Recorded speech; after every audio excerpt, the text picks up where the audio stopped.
Assalamualaikum warahmatullahi wabarakatuh. Saya Zain Khairul Hidayah dengan NIM 1262072131332 kelas MPI 3B. Di sini saya akan mempresentasikan tugas UTS mata kuliah manajemen peserta didik, yaitu judul buku yang saya resum adalah Manajemen Peserta Didik Upaya Peningkatan Kualitas Lulusan. Bab 1 berisi pendahuluan, yaitu buku ini membahas tentang manajemen peserta didik dalam upaya peningkatan lulusan. Adapun secara khusus buku ini akan membahas tentang 1. Apa itu manajemen peserta didik? Yang kedua, tujuan dan fungsi manajemen peserta didik. Yang ketiga, prinsip manajemen peserta didik. Yang keempat, pendekatan manajemen peserta didik. Yang kelima, ruang lingkup manajemen peserta didik. Yang keenam, kualitas lulusan yang di dalamnya membahas secara khusus tentang standar kompetensi lulusan dan proses yang harus dilakukan dalam peningkatan kualitas lulusan. Kemudian bab 2 berisi konsep manajemen peserta didik. Yang pertama, manajemen merupakan suatu upaya pengaturan atau pemanfaatan sumber daya yang dilakukan atas dasar aturan-aturan yang telah ditetapkan dengan proses perencanaan, pengorganisasian, penghargaan, dan pengawasan untuk memperoleh hasil sebagai upaya dalam mencapai tujuan organisasi yang telah ditetapkan. Kemudian, peserta didik merupakan masyarakat yang terdaftar pada lembaga pendidikan yang berusaha mengembangkan dirinya melalui proses pendidikan tertentu untuk menjadi manusia yang berkualitas sesuai dengan tujuan pendidikan nasional. Kemudian manajemen peserta didik adalah seluruh rangkaian kegiatan yang direncanakan dan diusahakan secara sengaja serta pembinaan secara berkelanjutan terhadap seluruh peserta didik agar dapat mengikuti proses belajar mengajar secara efektif dan efisien yang dimulai dari kegiatan penerimaan peserta didik hingga keluarnya peserta didik dari suatu sekolah. Bab 3 adalah tujuan dan fungsi manajemen peserta didik. Tujuan manajemen peserta didik yaitu 1. Sebagai upaya dalam melakukan peningkatan terhadap pengetahuan, keterampilan, dan psikomotorik peserta didik. Yang kedua, mengembangkan dan menyalurkan kemampuan peserta didik, bakat dan minat yang dimiliki oleh peserta didik. Yang ketiga, menyalurkan aspirasi, harapan, serta memenuhi kebutuhan peserta didik. Yang keempat, peserta didik dapat belajar dengan baik. Kemudian fungsi manajemen peserta didik pada umumnya di Indonesia digunakan fungsi manajemen yang dikenal dengan POAK atau Planning, Organizing, Actuating, dan Controlling. Kemudian fungsi manajemen peserta didik secara umum merupakan wahana bagi para peserta didik untuk seoptimal mungkin mengembangkan diri, baik yang berkenaan dengan segi-segi individualitasnya, sosialnya, aspirasinya, kebutuhannya, dan dari segi potensi peserta didik lainnya. Secara khusus, manajemen peserta didik memiliki fungsi di antara adalah 1. Fungsi yang berkenaan dengan pengembangan individualitas peserta didik ialah agar peserta didik dapat mengadakan sosialisasi dengan sebayanya, dengan orang tuanya dan keluarganya, dengan lingkungan sosial sekolahnya dan lingkungan sosial. Yang kedua, fungsi yang berkenaan dengan pengembangan fungsi sosial peserta didik ialah agar mereka dapat mengembangkan potensi-potensi individualitasnya tanpa banyak terhambat. Yang ketiga, fungsi yang berkenaan dengan penyaluran aspirasi dan harapan peserta didik ialah agar peserta didik tersalur hobi, kesenangan, dan minatnya. Kemudian yang keempat, fungsi yang berkenaan dengan pemenuhan kebutuhan dan kesejahteraan peserta didik. Bab 4 menjelaskan prinsip dan pendekatan manajemen peserta didik. Prinsip manajemen peserta didik. 1. Manajemen peserta didik dipandang sebagai bagian dari keseluruhan manajemen sekolah. Karena itu harus punya tujuan dan saling mendukung secara keseluruhan. Yang kedua, segala bentuk kegiatan harus dilakukan dalam rangka mengembangkan misi pendidikan. Dengan demikian, semua kegiatan yang dilakukan haruslah diarahkan untuk mendidik peserta didik dan bukan untuk yang lainnya. Yang ketiga, kegiatan-kegiatan manajemen peserta didik haruslah diupayakan untuk mempersatukan peserta didik yang mempunyai aneka ragam latar belakang dan memiliki banyak perbedaan. Yang keempat, manajemen peserta didik haruslah dipandang sebagai upaya pengaturan terhadap pembimbingan peserta didik.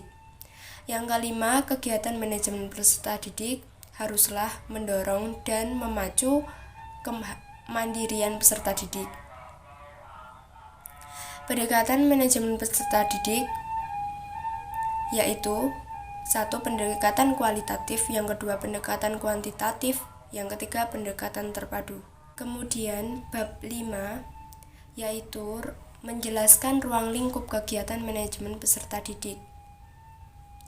Ruang lingkup manajemen peserta didik merupakan batasan terhadap pengaturan kegiatan peserta didik atau kesiswaan yang dimulai sejak peserta didik masuk ke sekolah hingga peserta didik lulus, baik yang berkenaan dengan peserta didik secara langsung maupun yang berkenaan dengan peserta didik secara tidak langsung. Ada beberapa kegiatan manajemen peserta didik yang penulis dapat jelaskan merujuk dari ruang lingkup manajemen peserta didik. Di antaranya, 1. Perencanaan peserta didik. Perencanaan merupakan proses menentukan apa yang harus dicapai dan bagaimana mewujudkan dalam kenyataan. Langkah-langkah perencanaan peserta didik. 1. Perkiraan. Dalam perencanaan peserta didik adalah menyusun suatu perkiraan dasar dengan mengantisipasi ke depan. Yang kedua, perumusan tujuan. Tujuan ini dapat dirumuskan secara berbeda-beda sesuai dengan sudut kepentingannya. Ada rumusan tujuan jangka panjang, kemudian dijabarkan ke dalam tujuan jangka menengah dan tujuan jangka pendek. Yang ketiga, kebijakan adalah mengidentifikasi aktivitas yang dapat dipergunakan untuk mencapai target atau tujuan. Bisa terjadi satu tujuan membutuhkan banyak kegiatan, sebaliknya juga bisa jadi beberapa tujuan atau target membutuhkan satu kegiatan.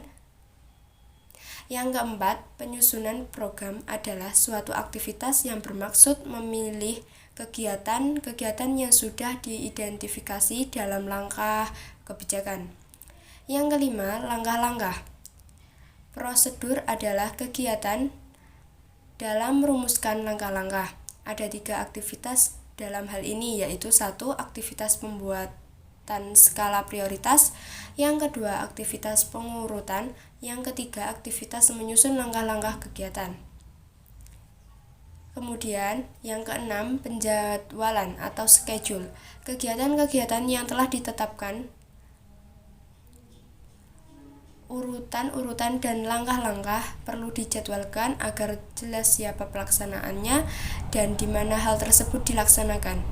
Kemudian yang ketujuh, pembiayaan adalah 2 hal yang harus dilakukan dalam pembiayaan. Kemudian ruang lingkup yang kedua adalah penerimaan peserta didik.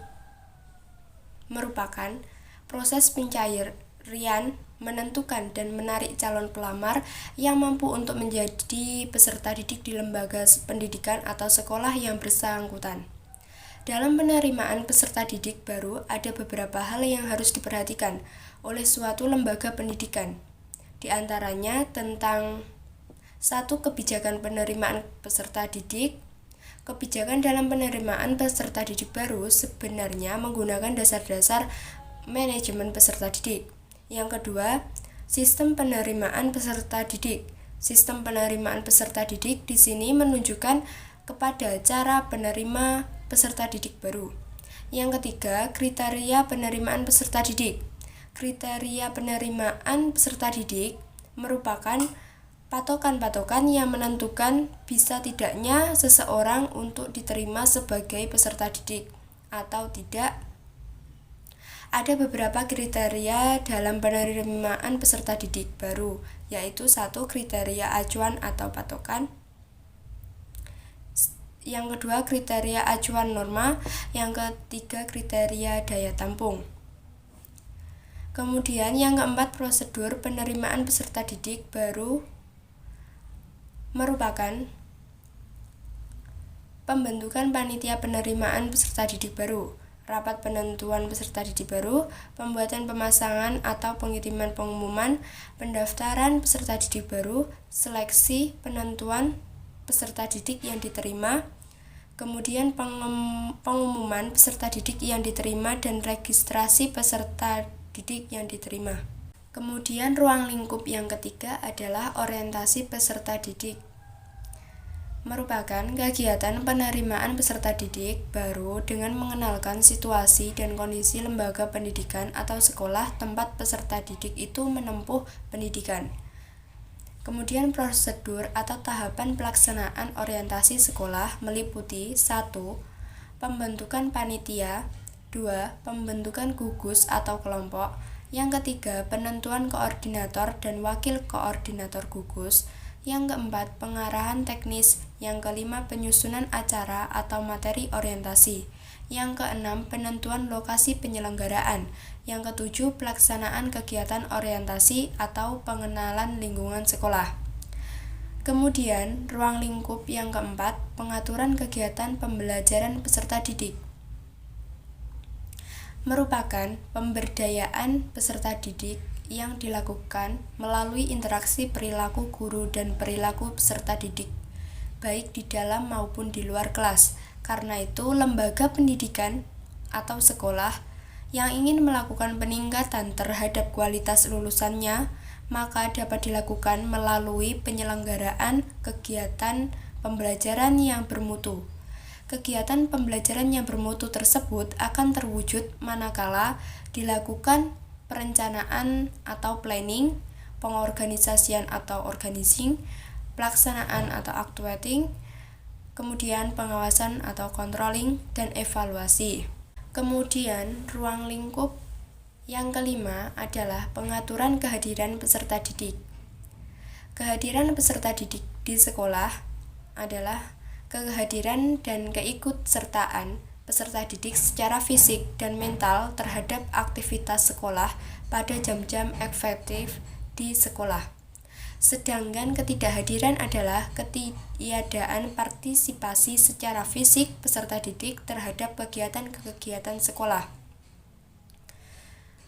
Penyebab ketidakhadiran peserta didik yaitu 1. Ketidakhadiran yang bersumber dari lingkungan keluarga. Yang kedua, ketidakhadiran yang bersumber dari peserta didik itu sendiri. Yang ketiga, ketidakhadiran yang bersumber dari sekolah. Yang keempat, ketidakhadiran yang bersumber dari masyarakat. Kemudian ruang lingkup yang keenam yaitu pengaturan kedisiplinan peserta didik, yaitu suatu keadaan tertib dan teratur yang dimiliki oleh peserta didik di sekolah tanpa ada pelanggaran yang merugikan baik secara langsung maupun tidak langsung terhadap peserta didik sendiri dan terhadap sekolah secara keseluruhan. Terhadap berbagai hal yang menjadi faktor yang mempengaruhi disiplin peserta didik yaitu 1. Keteladanan, 2. Kewibawaan, 3. Hukuman dan ganjaran, keempat, lingkungan. Teknik pembinaan disiplin yang dapat diterapkan dalam pembinaan disiplin peserta didik di sekolah yaitu 1. Eksternal kontrol, 2. Internal kontrol, dan 3. komparatif kontrol. Kemudian ruang lingkup yang ketujuh adalah pengaturan pengelompokan peserta didik. Merupakan kegiatan pengklasifikasian berdasarkan karakteristik tertentu. Hal ini dimaksud agar peserta didik berada dalam kondisi yang sama. Pengelompokan peserta didik didasarkan asumsi sebagai berikut. 1. Peserta didik memiliki sejumlah kesamaan sekaligus memiliki sejumlah perbedaan satu dengan lainnya. Yang kedua, perkembangan atau kematangan peserta didik satu dengan lainnya bisa berbeda. Agar kematangan yang lebih dulu tidak menunggu kematangannya lambat atau sebaliknya, maka peserta didik perlu dikelompokkan berdasarkan tingkat kematangannya. Yang ketiga, memudahkan pelayanan kepada peserta didik yang memiliki karakteristik tertentu yang hampir sama, misalnya kemampuan. Yang keempat, melalui pengelompokan tertentu, peserta didik lebih mudah dikenali dan lebih mudah memberikan pelayanan secara individual yang optimal. Kemudian ruang lingkup yang kedelapan adalah pengaturan sistem tingkat adalah suatu bentuk penghargaan kepada peserta didik setelah memenuhi kriteria dan waktu tertentu dalam bentuk kenaikan satu tingkat ke jenjang yang lebih tinggi. Semua peserta didik mempunyai hak yang sama untuk naik tingkat ke tingkat tertentu, tetapi ada persyaratan-persyaratan tertentu yang harus dipertimbangkan. Pertimbangan-pertimbangan tersebut meliputi 1. Prestasi yang bersangkutan, 2. Waktu kenaikan tingkat, yang ketiga, persyaratan administratif sekolah seperti kecukupan hadir peserta didik dalam pembelajaran yang dilaksanakan sekolah. Ruang lingkup yang kesembilan adalah pengaturan organisasi peserta didik, merupakan keseluruhan proses pengelompokan sumber daya berupa orang-orang, alat-alat, tugas-tugas, tanggung jawab, dan wewenang sedemikian rupa, sehingga tercipta suatu organisasi yang dapat digerakkan sebagai suatu kesatuan dalam rangka pencapaian tujuan yang telah ditentukan. Salah satu organisasi yang ada di sekolah adalah organisasi siswa intrasekolah atau OSIS dan organisasi alumni. 1. Organisasi OSIS adalah wadah dalam pembinaan terhadap pengembangan budaya berorganisasi dan bekerja sama antar peserta didik. Yang kedua, organisasi alumni merupakan sarana untuk melakukan hubungan silaturahmi di antara para lulusan suatu lembaga pendidikan. Ruang lingkup yang ke-10 adalah pembinaan dan pengembangan peserta didik, yaitu proses yang dilakukan terhadap peserta didik agar menjadi manusia yang diharapkan sesuai dengan tujuan pendidikan. Dalam hal ini, bakat, minat, dan kemampuan peserta didik harus ditumbuh kembangkan secara optimal melalui kegiatan kurikuler dan ekstrakurikuler. Pembinaan peserta didik ini mengusahakan mereka agar dapat tumbuh dan berkembang sebagai manusia seutuhnya sesuai dengan tujuan pendidikan nasional berdasarkan Pancasila. Tujuan dari pembinaan peserta didik dalam meningkatkan peran serta dan inisiatifnya untuk menjaga dan membina sekolah sebagai wiyata mandala atau tempat pendidikan, sehingga terhindar dari usaha pengaruh yang bertentangan dengan kebudayaan nasional, menumbuhkan daya tangkal terhadap pengaruh negatif yang datang dari luar lingkungan sekolah. Ruang lingkup yang ke-11 adalah evaluasi pembelajaran peserta didik, merupakan suatu proses menentukan nilai prestasi peserta didik dengan menggunakan patokan-patokan tertentu guna mencapai tujuan pembelajaran yang telah ditentukan sebelumnya. Tujuan dilakukannya penilaian hasil belajar oleh pendidik terhadap peserta didik adalah 1. Mengetahui tingkat penguasaan kompetensi dalam sikap, pengetahuan, dan keterampilan yang sudah dan belum dikuasai seseorang atau sekelompok peserta didik untuk ditingkatkan dalam pembelajaran, remedial, dan program pengayaan. Yang kedua, menetapkan ketuntasan penguasaan kompetensi belajar peserta didik dalam kurun waktu tertentu. Yang ketiga, menetapkan program perbaikan atau pengayaan berdasarkan tingkat penguasaan kompetensi bagi mereka yang diidentifikasi sebagai peserta didik yang lambat atau cepat dalam belajar dan pencapaian hasil belajar. Kemudian, ruang lingkup yang ke-12 adalah pengaturan mutasi peserta didik. Dapat diartikan perpindahan peserta didik yang berada dalam sekolah. Karena itu terdapat dua jenis mutasi peserta didik, diantaranya mutasi ekstern dan mutasi intern. Mutasi ekstern merupakan perpindahan peserta didik dari satu sekolah ke sekolah lain. Yang kedua, mutasi intern merupakan perpindahan peserta didik dalam suatu sekolah atau yang dikenal dengan istilah kenaikan kelas. Sebab peserta didik di drop out dan tidak menyelesaikan pendidikan diantaranya rendahnya kemampuan yang dimiliki, tidak punya biaya untuk sekolah, sakit yang tidak tahu kapan sembuhnya, dan dikarenakan bekerja. Karena di drop out oleh sekolah, peserta didik tidak mau sekolah lagi dan terkena kasus pidana dengan kekuatan hukum yang sudah pasti. Bab 6 berisi kualitas lulusan, yaitu 1. Pengertian kualitas lulusan merupakan suatu ukuran dari tercapainya hasil dari sesuatu yang dimana mengarah kepada hal yang memiliki kebaikan dan bisa membuat kepuasan tersendiri bagi seseorang atau lembaga pendidikan yang sedang menjalankan suatu manajemen.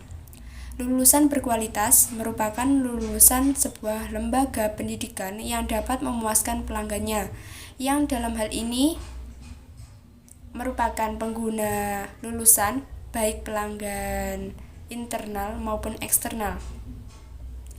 Yang kedua, standar kompetensi lulusan atau disebut SKL digunakan sebagai pedoman penilaian dalam penentuan kelulusan peserta didik dari satuan pendidikan. Standar kompetensi lulus meliputi kompetensi seluruh mata pelajaran atau kelompok mata pelajaran. Standar kompetensi lulus dipergunakan sebagai pedoman penilaian dalam penentuan kelulusan peserta didik dari satuan pendidikan. Kompetensi lulus dalam hal ini harus mencakup aspek sikap, pengetahuan, dan keterampilan. Kemudian yang ketiga, proses peningkatan kualitas lulusan. Peningkatan kualitas lulusan tidak lepas dari peningkatan kualitas pendidikan. Antara proses dan hasil pendidikan yang berkualitas saling berhubungan. Akan tetapi, agar proses yang baik itu tidak salah arah, maka kualitas dalam arti hasil atau output harus dirumuskan terlebih dahulu oleh sekolah dan harus jelas target yang akan dicapai untuk setiap tahun atau kurun waktu tertentu. Berbagai input dan proses harus selalu mengacu pada kualitas hasil yang ingin dicapai. Faktor-faktor penting yang terlibat dalam mempengaruhi proses peningkatan kualitas lulusan yaitu 1. Kepala sekolah. Artinya, sukses tidaknya pendidikan dan pembelajaran di sekolah sangat dipengaruhi oleh kemampuan kepala sekolah dalam mengelola sistem komponen sekolah. Yang kedua, guru pendidik merupakan salah satu variabel input dalam menghasilkan lulusan yang berkualitas, sebab pendidik menjadi daya dukung yang berpengaruh besar terhadap terselenggaranya kegiatan pembelajaran yang berkualitas. Kemudian, tugas skripsi. Judul Manajemen Peserta Didik dalam Meningkatkan Karakter Tawaduk di SMP Islam Al-Fatahiyah Ngranti Boyolangu Tulungagung. Penulis skripsi yaitu Muhammad Fandi Fabelan. Rumusan masalah 1. Bagaimana penerimaan peserta didik dalam meningkatkan karakter tawaduk di SMP Islam Al-Fatahiyah Boyolangu Tulungagung. Yang kedua, bagaimana pembinaan peserta didik dalam meningkatkan karakter tawaduk di SMP Islam Al-Fatahiyah Boyolangu Tulungagung. Yang ketiga, bagaimana evaluasi peserta didik dalam meningkatkan karakter tawaduk di SMP Islam Al-Fatahiyah Boyolangu Tulungagung. Kemudian hasil temuan yaitu 1. Penerimaan peserta didik baru atau PPDB menggunakan sistem seleksi. Adapun tes yang diberikan adalah tes membaca, menulis, menghitung, dan tes keislaman. Kemudian pengelolaan proses pembelajaran terlaksana dengan baik. Setelah PPDB selesai, peserta didik akan dikelompokkan sesuai dengan program pembelajaran yang dipilih. Ada program belajar unggulan dan reguler yang ditawarkan oleh madrasah.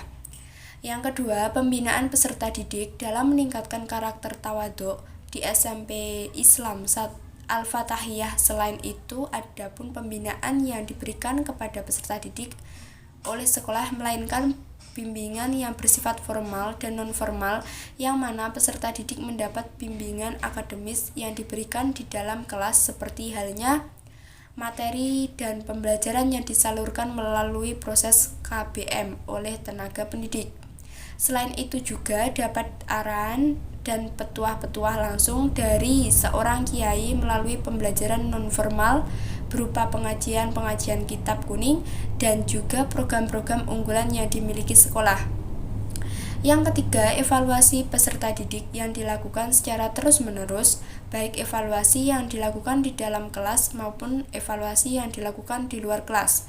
Dari evaluasi tersebut, peserta didik dapat dilihat seberapa jauh kemampuan yang dimilikinya, dan juga perkembangan pembelajaran akhlak yang diberikan pihak sekolah dalam kegiatan sehari-hari.